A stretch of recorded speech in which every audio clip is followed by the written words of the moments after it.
a empezar, bien, no me quiero enrollar mucho, es decir, no voy a estar aquí una hora predicando, ¿vale? Así que os animaría a que os animaseis a acompañarme en esta mañana. Vamos a hacer un recorrido, vamos a entrar en un texto y que nos va a hacer pensar en nuestra vida, en cosas que yo creo que son muy importantes. Y como no quiero enrollarme y quiero cumplir con el tiempo, voy a empezar ya directo, ya sin paños calientes. Y lo que quiero deciros es que en el momento en el que alguien decide seguir a Dios, a Jesús, se solucionan nuestros problemas.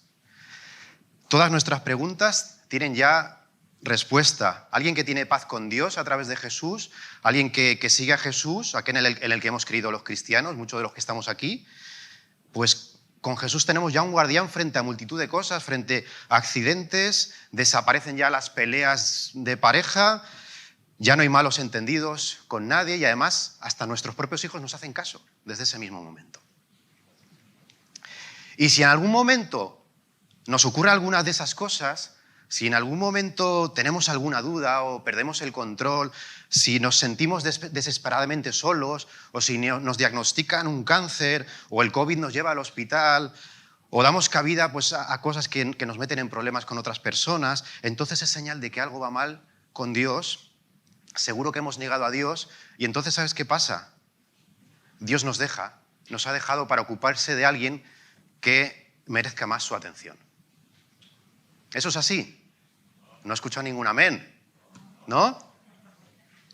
Porque si alguno cree esto, la buena noticia con la que voy a empezar esta mañana, y es una buena noticia muy grande, es que estás equivocado. Completamente equivocado. Y a nadie nos gusta escuchar que estamos equivocados. A nadie nos gusta escuchar eso, oye, te equivocas. Pero hay veces que cuando descubrimos nuestro error, nos alivia, nos llena de esperanza, porque muchas veces tenemos ideas, tenemos creencias que no son correctas, que son erróneas. Y cuando uno descubre a Dios a través de Jesús, cuando uno se identifica con Jesús, ve iluminada muchas cosas en su vida que no están bien, y eso, en lugar de amargarte la vida, lo que produce es todo lo contrario. Es un reconocer esas faltas, un liberarte y va iluminando día a día toda tu vida y la va llenando tu vida de una esperanza nueva. Eso es lo que hace Jesús. Vamos a ver si funciona la tecnología. Efra. Para adelante, para atrás. Ahí está. A ver, un momentito. Espera, que creo que estoy tirando para otro lado. Al revés. Ahí. Qué lío, macho. Esto lo tenemos que arreglar. Mira, quizá te ha pasado que estás en tu casa, estás intentando abrir algo, estás con uno de estos tornillos ahí con tuerca y coges la llave y tiras a abrirlo y empiezas ahí y no hay manera. Y eso no se abre. Y entonces dices, venga, voy a tirar de toda esa fuerza de una década yendo al gimnasio 2 meses al año y empiezas ya a tirar. Y eso con toda tu fuerza no se abre. Y entonces pides ayuda a alguien en tu casa, ven, ayúdame, y los dos empezáis a tirar y no se mueve ni un milímetro. Y entonces ya llamas a los refuerzos. ¿Cuál es el típico refuerzo? El martillo. Ya coges el martillo, esto ya con el martillo superado. Coges ahí y le dices a tu hijo, pon tú la mano, hijo, sosténlo tú. No, papá, yo no lo pongo. Así que coges tú y empiezas a darle golpes y golpes. Y eso no se mueve.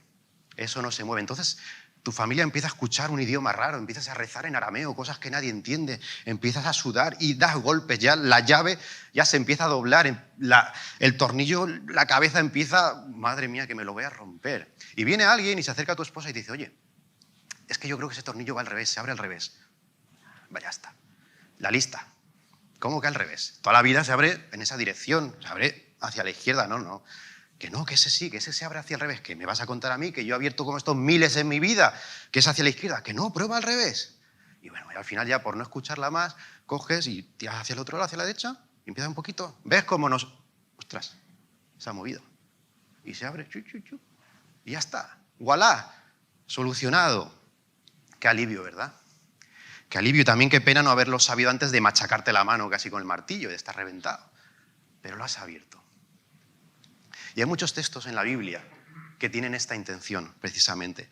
El mostrar que nuestros enfoques, que nuestras ideas preconcebidas, a veces en base a nuestra experiencia de vida, lo que sea, pues que son erróneas. Hay un camino nuevo que es totalmente realista y que está lleno de esperanza y de seguridad. Y el salmo que quiero compartir hoy con vosotros es precisamente esto.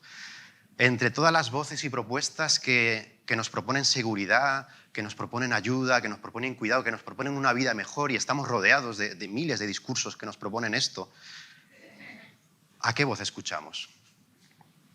¿Hay alguna que sea fiable de verdad? ¿Hay alguien en quien podamos encontrar verdadera seguridad?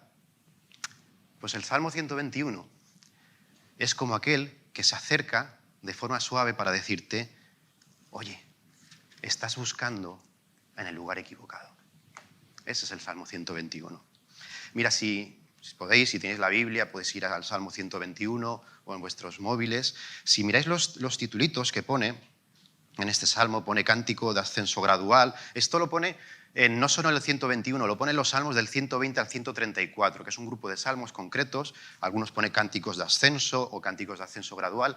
Otros pone muy bonito, pone Cántico de los Peregrinos. Cántico de los Peregrinos. Vamos a pasar a la siguiente, si me deja esto. Perfecto. Me he pasado de más, espera. Vale. Cántico de los Peregrinos. Mira, la gran mayoría de expertos explican que estos salmos eran canciones que los peregrinos que iban de camino a Jerusalén, a peregrinar a Jerusalén, que sabéis pues, que lo hacían pues, una vez al año, pues eran canciones que usaban en ese viaje, en ese camino. Y fijaros,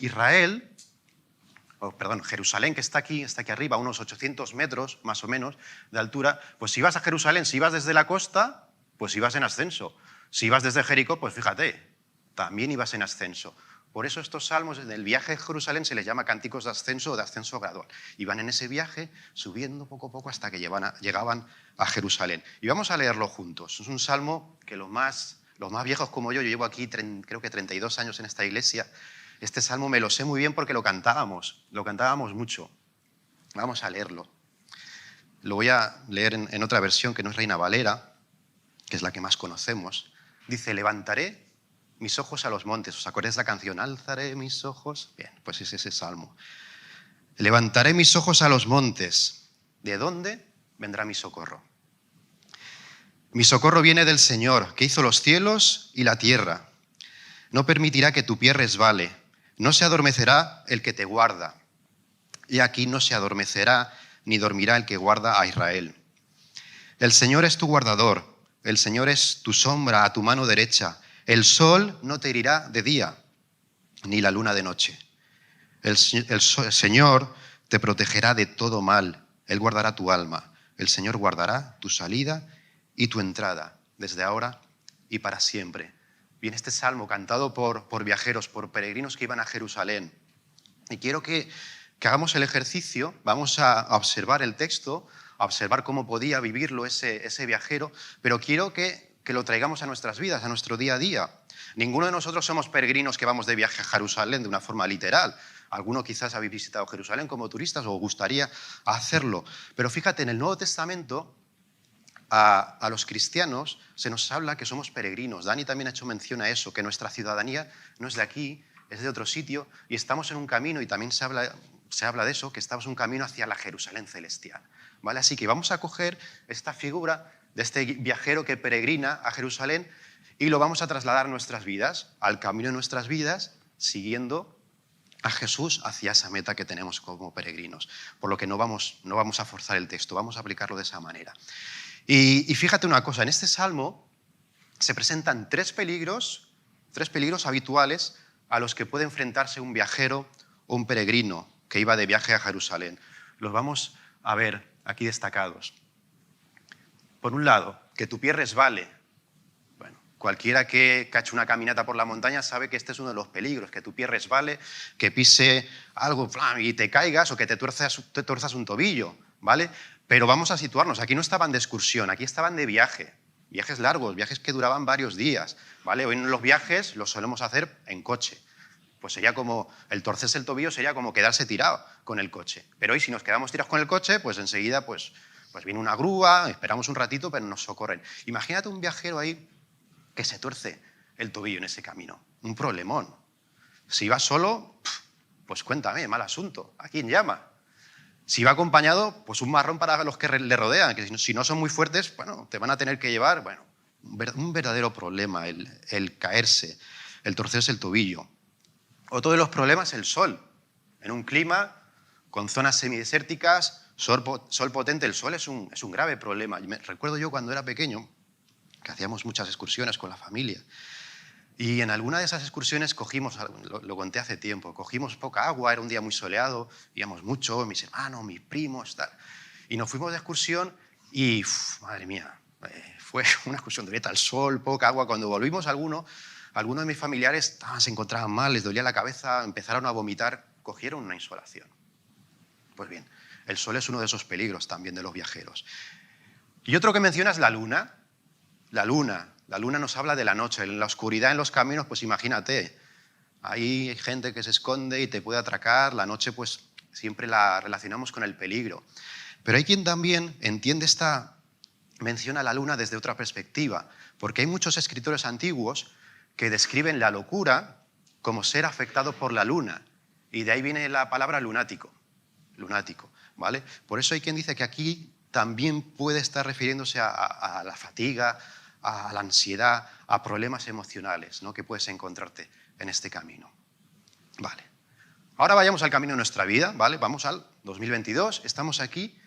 ¿Hay peligros en nuestra vida? Claro que hay peligros. Claro que hay peligros. Accidentes. Hay accidentes que pueden ser incapacitantes o mortales.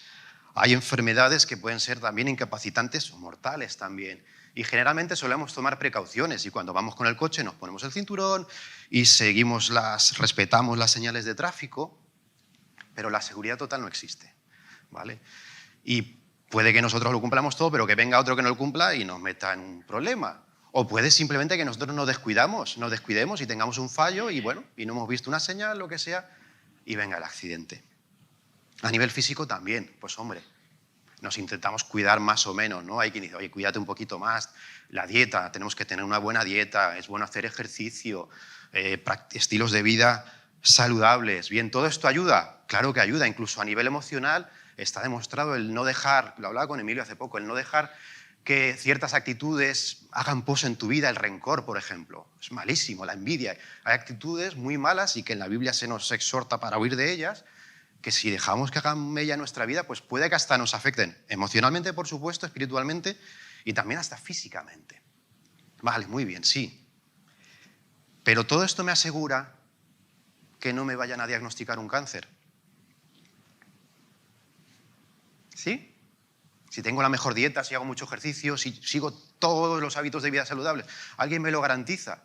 Bueno, la realidad es que vemos nuestra vida y los que tenemos ya unos añitos y vemos casos de personas que se han cuidado mucho y el Señor se los ha llevado pronto por una enfermedad, y otros que no se cuidan han aguantado un montón. Y es así. ¿Sabes qué pasa? Que no somos dioses. No tenemos el control de nuestra vida en mayúsculas, no lo tenemos nosotros. La seguridad total no existe, el riesgo cero no existe. Pero fíjate, frente a estos peligros de los que habla este salmo, de la vida del peregrino, en este salmo se presenta una propuesta muy clara, que la vemos, fíjate, dice, no permitirá que tu pie resbale. El sol no te va a herir, la luna tampoco te va a herir. Y en resumen dice al final, ya cogiéndolo todo, el Señor te va a proteger de todo mal. De todo mal. ¿Qué pasa? ¿Qué conclusión vamos a sacar entonces de este texto que estamos leyendo? ¿Un cristiano nunca se va a torcer el tobillo? Lo pone aquí. Hagamos una interpretación literal, ¿no? Un cristiano nunca se va a torcer el tobillo. Mal asunto, porque yo me lo he torcido alguna vez, algún esguince, Efraín, y muchos de vosotros también, ¿o no? Yo, de hecho, hace 2 semanas me rompí el gemelo. O nunca vamos a sufrir una insolación, o nunca vamos a tener problemas de tipo emocional o psicológico, ¿nunca? ¿Eso es lo que está diciendo este texto? Seguro que has conocido personas que se toman muy en serio su fe y se han torcido un tobillo, han sufrido alguna insolación, han sufrido depresión, ansiedad o otras cosas. Y esto nos pone entonces ante 3 opciones frente a este texto. Opción 1. Pues bueno, Si alguien sufre alguna de estas cosas en su vida, si alguien tiene problemas emocionales o psicológicos o físicos, ¿no? Y esto alguna vez tristemente nos hemos escuchado cuando alguien le ha diagnosticado una enfermedad muy complicada, pues han habido a veces personas que se le han acercado y dicen, ¿qué habrás hecho en tu vida? Y empiezan a señalar, mal cristiano. Bueno, es una opción que si sufrimos esos que somos malos cristianos, sería como aquella iglesia, por decirlo de alguna manera, y no llamarlo secta, ¿vale? Que cogían ese texto que dice en los evangelios, tomarán en las manos serpientes.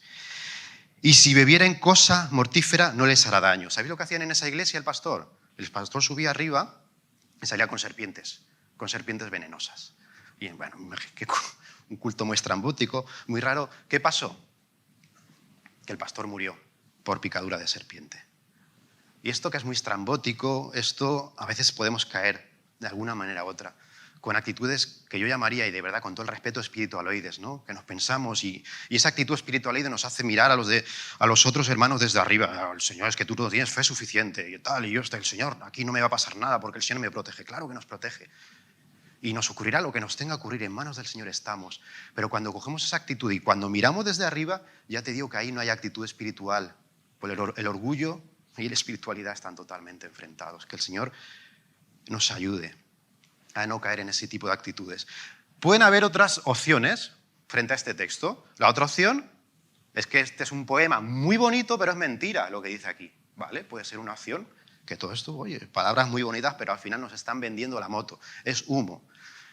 Y una tercera opción frente a este texto es que quiere decir otra cosa. Bien, yo la primera opción, por sentido común, la dejo. La segunda opción, tampoco creo en ella. Yo lo que creo es que este texto quiere decir otra cosa. Y es lo que quiero que vayamos viendo. Levantaré mis ojos a los montes, alzaré los ojos a los montes. ¿De dónde vendrá mi socorro? ¿De dónde vendrá la ayuda? El salmista empieza con una petición. ¿De dónde vendrá mi socorro? ¿Quién me ayuda? ¿Necesitas ayuda? ¿Necesitas ayuda?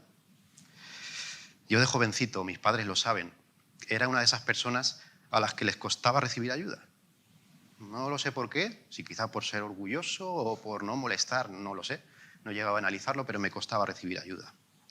Muy mal, por mi parte, muy mal. Hay gente así que le cuesta ser ayudado y es algo que tenemos que reconocer y es un defecto grave para mejorar. Para mejorar. Tenemos que estar dispuestos a recibir ayuda de los que nos rodean. Pero hay otros que tienen la cualidad de sí, buscar ayuda, pero siempre, no sé cómo se lo montan, pero buscan ayuda en el peor de los sitios y acaban luego peor. Entonces, el salmista se pregunta, ¿de dónde vendrá mi ayuda? Y esto es lo primero que tenemos que hacer cuando necesitamos ayuda. ¿Dónde voy a buscarla? Plantéatelo, ¿dónde la estás buscando? Y dice, ¿en los montes? ¿La buscaré en los montes, en las montañas? ¿A qué se refiere con los montes, las montañas? Fíjate, los montes, las montañas son un símbolo muy rico en la historia del pueblo de Israel. Cuando los israelitas llegaron a Canaán, a la tierra prometida, los israelitas se refugiaban en las montañas. ¿Sabéis por qué? Porque los carros de guerra de los cananeos no podían entrar ahí.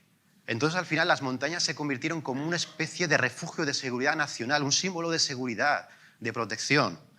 Por otro lado, también en la antigüedad se pensaba que las divinidades vivían en la cima de los montes. Las montañas tenían un sentido religioso. De hecho, en la historia del pueblo de Israel y el Antiguo Testamento hay muchos montes muy importantes. ¿La ayuda a nuestros problemas vendrá de las montañas? De la belleza de la naturaleza. Cuando esos peregrinos también iban ese camino hacia Jerusalén, pues era como casi la meta, ¿no? El llegar a Jerusalén, el símbolo, podría ser también eso. La seguridad que representan las montañas. Las recetas de sacerdotes que estaban ahí, que prometían falsas recetas de todo a 100. Quizás hoy estos sacerdotes, ¿quiénes son? Los gurús de autoayuda, los chamanes de hoy, los influencers, los youtubers que nos venden consejos a golpe de clic monetizado. De las montañas y refiriéndose a esos diecesillos que ofrecen soluciones falsas, Jeremías, el profeta Jeremías dice, ciertamente son un engaño las colinas y una mentira el estruendo de las montañas. Buscamos en las montañas y lo que la montaña representa. El Salmo dice de forma rotunda, no busques ahí. No busques ahí. Mi socorro no viene de las montañas. Mi socorro viene del Señor, el que hizo los cielos y la tierra, el que hizo las montañas. Rechaza la adoración a la naturaleza, que hoy puede tomar formas, ojo, muy sutiles, muy sutiles. Dirige la mirada al Creador. Y fíjate, hoy hacemos dioses de cosas creadas y reemplazamos a Dios por esas otras cosas. Por ejemplo, pues puedo hacer, yo como papá, como padre, puedo hacer a mis hijos un Dios. Y la crianza se puede convertir en el Dios de mi vida, por ejemplo. O mi trabajo. ¿Los hijos son buenos? Sí. Y nos los ha dado Dios. ¿El trabajo es bueno? Sí, y ojalá todos tengamos trabajo. Pero a veces el trabajo se puede convertir también en nuestro Dios. O el ocio es bueno, el ocio es un logro de esta sociedad, ¿no? El poder tener tiempo libre. Es bueno, claro, pero también se puede convertir en un Dios en tu vida. Lo que dice el Salmo, no mires a todas esas cosas, mira a Dios. Hay quien piensa, como ya he mencionado, que la alusión a buscar ayuda a las montañas, es una alusión a la búsqueda de la ayuda de los dioses. En Palestina, en los lugares altos, durante mucho tiempo hubo santuarios, habían ritos paganos, santuarios a dioses. Por ejemplo, Baal aparece mucho en el Antiguo Testamento. Y de Baal y sus sacerdotes, fijaros, se reía el profeta Elías, mirad lo que decía. Dice, a mediodía Elías comenzó a burlarse de ellos, de los sacerdotes de Baal. Gritar más fuerte, les decía. Seguro que es un dios, pero tal vez esté meditando o esté ocupado o de viaje. A lo mejor se ha quedado dormido y hay que despertarlo. Una de las tareas de los sacerdotes de Baal, ¿sabéis qué era? Era despertar. Despertar a Baal, que estaba dormidito. Y no siempre lo lograban. La historia de la religión está llena de dioses que no oyen, dioses que están dormidos, dioses que están borrachos o que se desentienden de los seres humanos. Y aquí lo que propone el Dios que se revela en la Biblia es un Dios que se muestra de forma totalmente opuesta. Fijaros lo que dice el Salmo en contraposición. Dice, no se permitirá que tu pie resbale, ni se adormecerá el que te guarda. Y repite, he aquí, no se adormecerá, ni dormirá el que guarda a Israel. El Creador está contigo y no está dormido. El Creador es el Señor de todas las fuerzas y no se duerme ante tu necesidad. Este salmo deja claro que ninguna lesión, que ninguna enfermedad, ningún accidente, ningún virus, ninguna aflicción que podamos sufrir en la vida va a tener un poder maligno sobre nosotros. Dios está al control en los buenos momentos, en los regulares y en los malos también. La fe que presenta la Biblia es tremendamente realista. No nos vende la moto. En todo momento se reconoce que hay problemas. Y teniendo fe, hasta podemos llegar a tener problemas añadidos. Eso es así. Y no nos vamos a engañar. Quizás esto no nos hace populares y no hace que venga gente buscando remedios de todo a 100. Vale, es que no vendemos remedios de todo a 100. Estamos hablando de la verdad. En este salmo se pronuncia o se escribe el nombre de Dios 5 veces. Yahvé, Señor, es el Señor. Fíjate, en solo 8 versículos, 5 veces Señor, 5 veces también aparece la palabra guardador para describir a nuestro Dios. 2 veces se le define como ayudador, 1 vez como protector, solo en 8 versículos. Nuestro Señor, nuestro guardador, nuestro ayudador, nuestro protector. Si pensamos que Dios es un ser impersonal, que no está preocupado por nosotros, estos salmos, este salmo y toda la Biblia lo niega rotundamente. Dios gobierna, Dios te cuida, Dios te guarda, Dios te acompaña, Dios está presente en el camino de tu vida. En el día y también en la noche.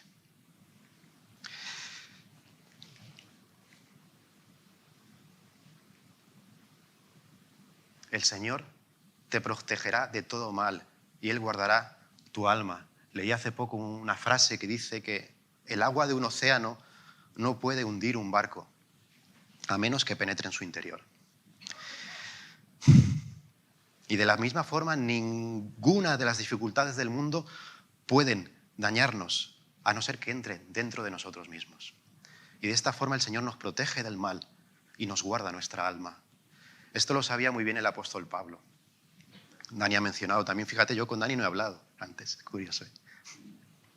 No sabía de qué iba a hablar, sabía el título, pero poco más porque no le di. Estamos en contacto ahí en un grupo por chat, pero no di muchos detalles. El apóstol Pablo, sabéis que tuvo un encuentro con Jesús, pasó a seguir a Jesús de una forma muy, muy clara. Y él describe esta idea de una forma muy clara. Dice, tenemos este tesoro en vasijas de barro, para que se vea el sublime poder que viene de Dios y no de nosotros. Nos vemos atribulados en todo, pero no abatidos. Perplejos, pero no desesperados. Perseguidos, pero no abandonados. Derribados, pero no destruidos. Amén. Este salmo previene el pensar que Dios se ha cansado de ti. Dios no se ha cansado de ti. Previene el pensar que no le interesas a Dios. O que le interesamos en función de lo bien que hagamos las cosas. Eso es mentira. El domingo pasado Emilio, en la clase por la tarde de escuela dominical, habló del dualismo, ¿no? El representar a Dios y el mal, el bien y el mal como el yin y el yang, y eso es una mentira. En la Biblia se nos presenta a Dios por encima de todo, no en una lucha contra Satanás. Dios ha vencido, vence y llegará cuando todo eso se manifieste de forma clara. Pero hay otros dualismos que sí que es cierto que entran y han entrado en el cristianismo y en las iglesias. Hacemos divisiones entre lo que se supone que es santo y que no es santo, lo que se supone que es sagrado y no es sagrado, lo que se supone que interesa a Dios y lo que no interesa a Dios. Y entonces creamos lugares santos que no son más que paredes, como las que estamos aquí físicamente nosotros, y a las que le llamamos erróneamente casa de Dios. Y en la casa de Dios las cosas se viven de una forma más espiritual. Y ya lo de fuera ya es otra cosa, ¿no? Lo de fuera ya me apaño yo, ya es cosa nuestra. Pero a veces olvidamos que la casa de Dios no son las paredes donde se reúnen los cristianos. La casa de Dios son los cristianos. Y a Dios le interesa todo lo que ocurre en su casa. Igual que a ti te interesa lo que ocurre en tu casa, ¿o no? A Dios lo que ocurre en su casa le interesa, y mucho. Y nuestro trabajo le interesa a Dios. Le interesa cómo trabajamos, le interesa si tu jefe te trata mal o si tú tratas bien a tus empleados o a tus compañeros o te relacionas bien con tus proveedores. Le interesa si un cliente te debe una factura o si tienes problemas financieros. Claro que le interesa. Le interesa si no tienes trabajo. Le interesa si la comunicación en tu pareja es un problema. Está esperando a que vayamos a Él. A que le miremos. ¿De dónde vendrá mi socorro? Nos recuerda el Salmo. ¿De dónde? Está esperando a que busquemos ayuda, no en las montañas, no en su creación, no en imitaciones que hay y que encontramos por todas partes. No, Él te quiere guiar. El Dios auténtico, real y verdadero, el Señor, quiere ser tu guía y quiere darte la ayuda que tú necesitas. Fíjate, hubo una época, era mucho más joven y estaba trabajando, éramos todos cristianos en la empresa y yo no veía muy claro el juntarnos a orar. Y fíjate, éramos todos cristianos, pero yo me sentía incómodo ante esa situación. Sentía como que los temas de negocios, de dinero, de ventas, pues como que, bueno, que eso no es tan importante para Dios, ¿no? ¿Qué le voy yo a venir con estas cosas? Luego sufrimos una crisis muy gorda, pues con una crisis que sabéis que hubo muy fuerte en España. Y entonces sí que nos juntábamos a orar y me di cuenta de algo. ¿Por qué no lo hacía antes? ¿Por qué pensaba que el trabajo, que el dinero, que los negocios no eran importantes para Dios? Y el problema es que cuando hay cosas que apartamos de Dios porque pensamos que no son lo suficientemente importantes para Él, cuando tenemos problemas en esas áreas, pues no le preguntamos a Dios y no le buscamos a Él. Buscamos otras cosas, buscamos en 1000 sitios, preguntamos en 1000 sitios, consultamos en 1000 sitios, todo menos mirar y consultar al Creador. Dios obra, Dios se mueve y Dios está en las grandes cosas, Dios está en las pequeñas, Dios está en toda tu vida. Y si me permites la expresión, Dios hace santo lo inmundo. La vida con Él es vida, en mayúsculas. Y no son solo momentos, no son solo cultos, no son solo ministerios, es todo. El Dios que se preocupa por esa torcedura de tobillo al caminar, al resbalar, y que se presenta de forma poética en este salmo, ese Dios, ¿en qué aspectos de tu vida no se va a preocupar? ¿Se te ocurre alguno? Mira, hay algo que he tocado ya por encima y que es importante destacar. Hace poco leía una frase que dice que la vida cristiana no es un viaje de fantasía. Y cualquiera que tenga ya un poquito de experiencia en la vida cristiana lo sabe y lo reconoce, que es así. La vida cristiana es un camino, y qué bonito que a los primeros cristianos se les llamaba los del camino. La vida cristiana es un camino hacia Dios. Y ese camino que pisamos los que seguimos a Jesús, ese suelo, es el mismo que el de los demás hijos de vecino, el mismo que están pisando, es el mismo. El aire que respiramos es también el mismo. El agua que bebemos es la misma. No, que yo bebo el grifo, yo el agua, es la misma. Leemos los mismos periódicos y leemos las mismas fake news. Comemos lo mismo, sufrimos las mismas tensiones, vemos las mismas series en Netflix y al final nos acaban enterrando también en la misma tierra. Pero sabemos una cosa, que cada uno de nuestros suspiros, que cada uno de los pelos que caen de nuestra cabeza están contados por Dios. Que Él nos acompaña en este camino, que Él es el Señor y que quiere ser el Señor de nuestra vida porque es lo que más nos conviene. Es Dios el Señor de tu vida, es Dios el Señor de tus caminos. En medio de nuestras dudas, en medio de nuestras luchas, cada uno conoce las suyas, en medio de accidentes, de enfermedades. Hablo de las enfermedades, a veces entendemos las propias, muchas veces las peores son las del que tenemos al lado. ¿Cuánto sufrimos con la enfermedad del que tenemos al lado? Pues en medio de todo eso, el Señor nos guarda y el Señor nos cuida. Este salmo pone cada cosa en su sitio. Hay una frase que hace muchos años se repite mucho, empoderar, empoderar. Este salmo nos empodera, pero de otra manera. Nos empodera en Dios, porque de Dios es el poder. Nos recuerda la esperanza que tenemos, la confianza. Nos recuerda dónde tiene que estar nuestra mirada cuando estamos caminando. Dios es seguridad, Dios es protección y guía. Dios no se olvida de ti. Dios es el guardador de Israel. Dios es el guardador de su pueblo. Dios es tu guardador. El pueblo de Israel tenía muy clara su historia de liberación. Muy clara. Dios les liberó.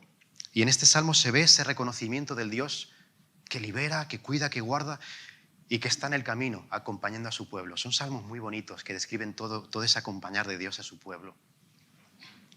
Y Jesús, de quien no puedo dejar de hablar esta mañana, Jesús encarnó a ese Dios que cuida, que guarda, que protege y que responde.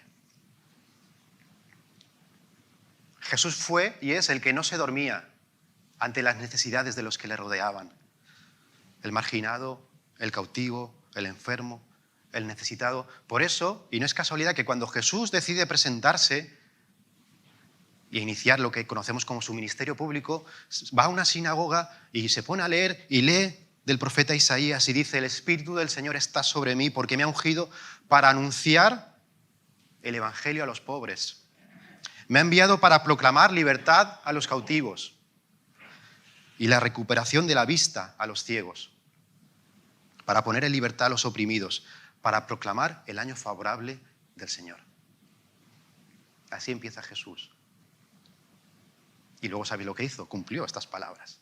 Se cumplieron, además lo dijo, se han cumplido delante de vosotros estas palabras. El Señor intervino en su pueblo para romper las cadenas que cautivaban a su pueblo y a toda la humanidad. Liberar, sanar, alegrar también.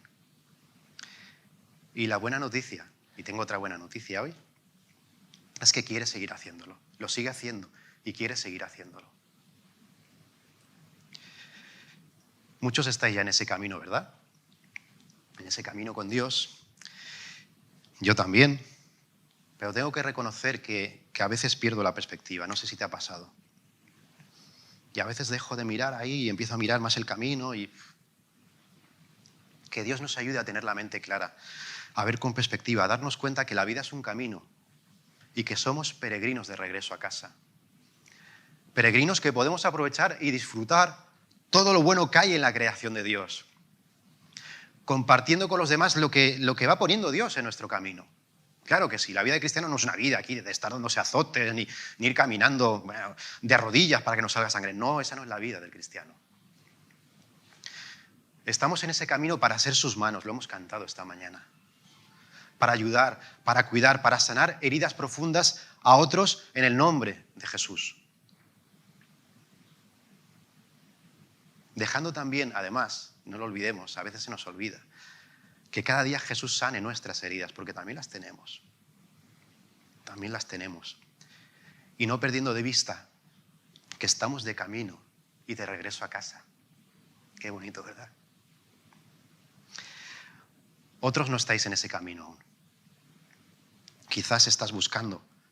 Y quizás buscas en las montañas, buscas en la ciencia, buscas en ciencias alternativas, en misterios supuestamente ocultos, en consejos de redes sociales, en webinars, en ti mismo, en tu fuerza interior, en mil cosas. ¿De dónde vendrá mi ayuda? Dice el Salmo, mi ayuda viene del Señor. ¿Por qué no buscas en Él? Puede que hayas buscado en mil sitios. ¿Estás satisfecho? ¿Estás satisfecha? Porque puedes probar a buscar en el 1001 y estás ahí intentando abrir esa llave y dando martillazos y martillazos y no hay manera y al final ya casi ya lo dejo. No lo dejes. Prueba hacia el otro lado. Quita esos prejuicios y ábrela hacia el otro lado. Voilà. Muchos hemos experimentado ese voilà en nuestra vida, ¿verdad? Hemos descubierto a Dios, aquel para el que cada uno de nosotros somos importantes, queridos, queridas. Grabémonos esto con fuego. Dios nos guarda cuando salimos y nos cuida en este camino de regreso a casa. Amén.